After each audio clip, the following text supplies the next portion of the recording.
Hello everyone, Adrian here. So today is going to be yet another Absinthe review, and today I'm going to be reviewing Strong68 by Alandia. And this one I've been particularly excited about. I've heard a lot about it, I've gotten a lot of questions about it, so I figured, why not? Let's just go for it. Let's do it. Before we go any further, I just want to remind you to go ahead and hit that subscribe button and turn on the bell for notifications if you are interested in more content about Absinthe, the Goth subculture, Gothic literature, and opera and 19th century culture. This is your go-to spot for it. So this has kind of been laying around in my Absinthe collection for a while, I'm shameful to admit. I'm pretty sure I got it when I ordered my small bottle of Absinthe to review, and I figured, you know what, it's cheap enough, why the hell not, I'll just go ahead and go for it. And this apparently is Alandia's best seller. So I will give you a little bit of background information on Strong68 by Alandia so that you guys can be in the know. Our best seller, like the name suggests, Strong68 is a quite powerful absinthe made with 68% alcohol by volume and grand wormwood. It is distilled according to traditional methods in France. Its green color is based exclusively on herbs, no artificial coloring. This is the right absinthe if you are looking for the real thing. I would say that last sentence is a little bit for hype, because a lot of people believe that you can't get the real stuff here in the United States, which is obviously not true. And I'm not sure, but I think a previous formulation of Strong68 had it at a higher thujone content than it does now, but I'm not entirely sure about that. There are a lot of myths out there about thujone content, that supposedly the higher the thujone content, the more likely you are to hallucinate, and all that jazz that we've all heard before and we're tired of hearing.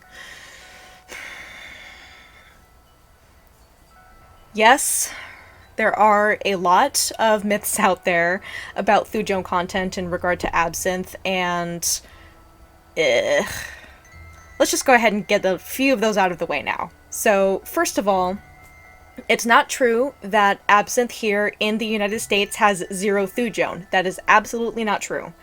The FDA defines thujone-free as 10 parts per million or less of thujone in absinthe. So that doesn't mean 0 thujone, it just means a small amount. Now, the maximum limit for thujone content in European absinthes is 35 parts per million.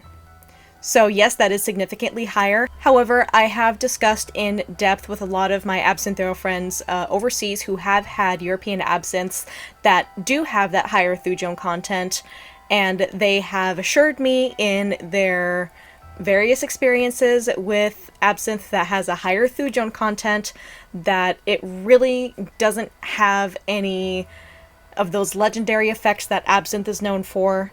It really doesn't have that much of a difference in how it affects you, even at the levels that are allowed in the United States.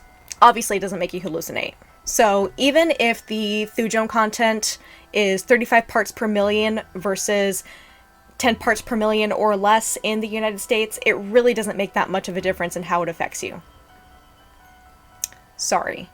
That being said, I am looking forward to trying this. I'm thinking because of the higher wormwood / thujone content that may potentially be in here, that it will be bitter.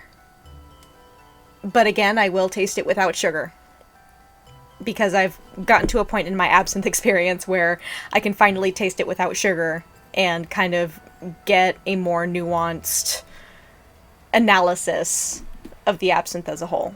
Alright, enough carrying on. I am going to reposition the camera so that you guys can see the process of the Louche with Strong68.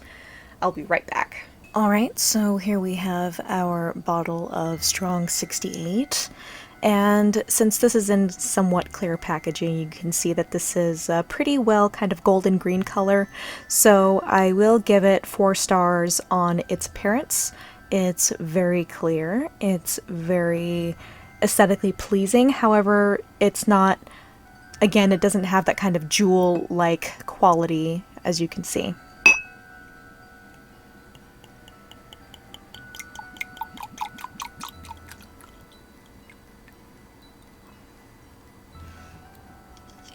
So yes, you kind of get a better idea of the color once it enters the glass, since there's no annoying sticker in the way so you can't see it. That definitely smells a lot more better than the last few absinthes that I have tasted here on my channel. So I'm definitely anticipating that this is going to be highly bitter. So for the very first aspect of the Wormwood Society format of evaluating absinthe, this is definitely at a 4 for appearance. Alright guys, let's do it.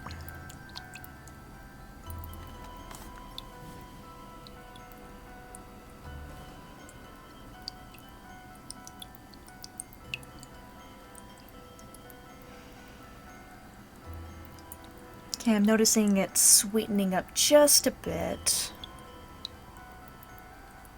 The Louche is very pretty, I will say.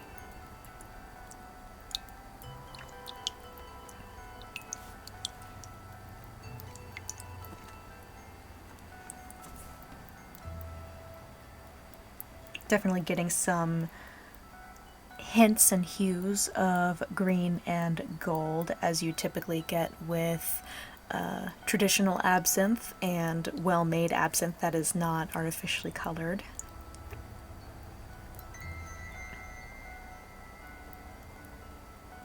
And it's definitely very opaque and opalescent.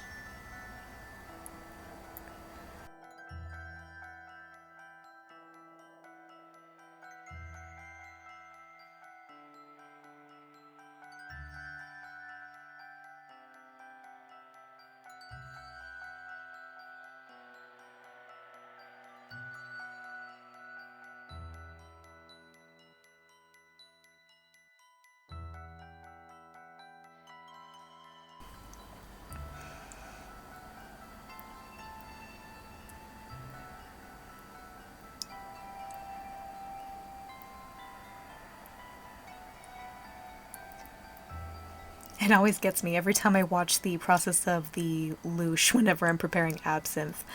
It is just so pleasing to watch. It is just so magical to see it unfold like that. It really is.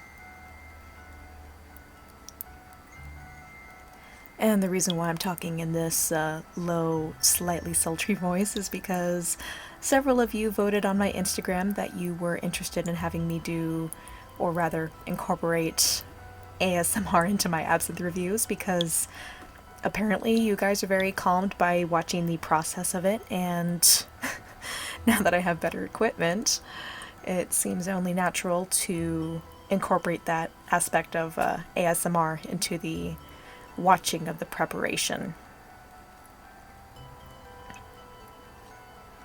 Alright guys, I will call that good, and I will give you my final thoughts on the aroma, the taste, and the finish. Alright everyone, here is my glass of Strong68. So, as you can see with the Louche, it is very opalescent, very opaque. I wouldn't necessarily say there's anything particularly unique or special about it. It definitely looks like your standard traditional absinthe as far as the coloring is concerned. It's very pleasing to look at, but it's not particularly nuanced, if that makes any sense. As you can see, there are definitely tones of green and gold in here, which, again, aesthetically pleasing and traditional and correct and everything, but again, not particularly like complex looking. So overall for the Louche, I would say let's give it 4 stars. Okay, it did sweeten up a little bit after going through the process of the Louche.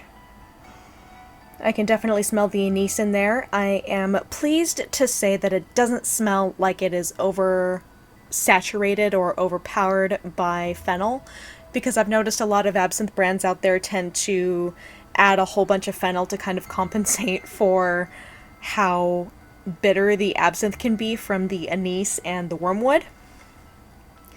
But again, it's supposed to taste like anise and other botanicals, but a lot of the times it's just overpowered by the fennel. So, as for aroma, it's bitter, but I can still smell anise in there, and it smells really nice. However, again, it doesn't smell like particularly perfume-like, if that makes any sense. So, aroma, I will give 3.5 to 4 stars. Alright guys, here we go. Santé, and please drink responsibly.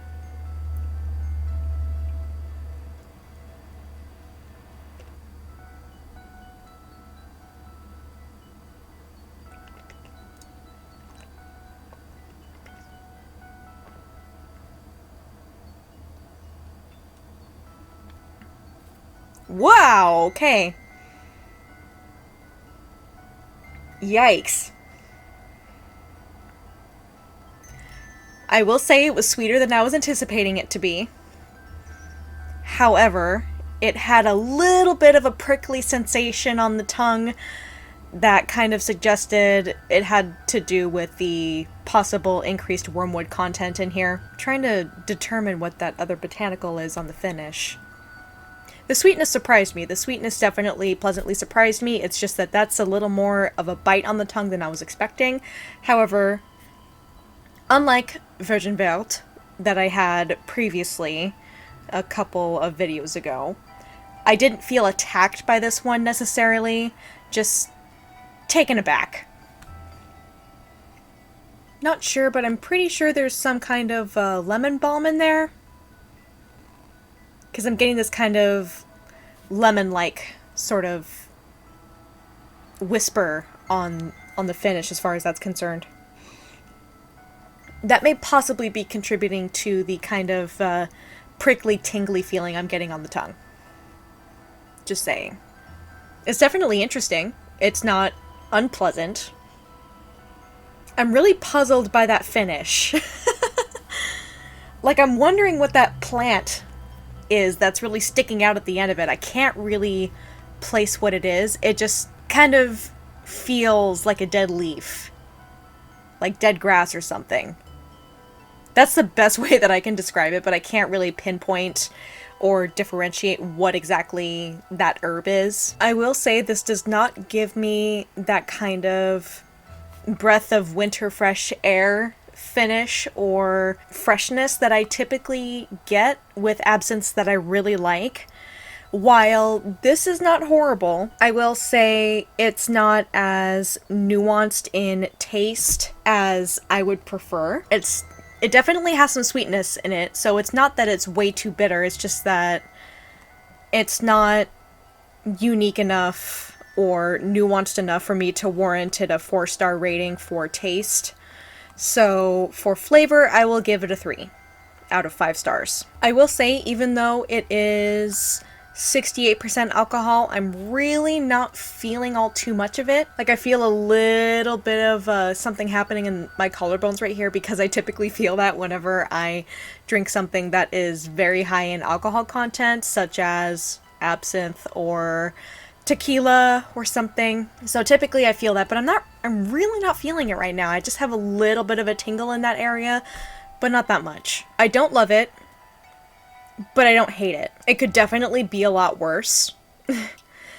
I would, like, if I had to choose between this and Virgin Vert, I would definitely choose this because I don't feel as attacked, but at the same time, I don't think it's nuanced enough.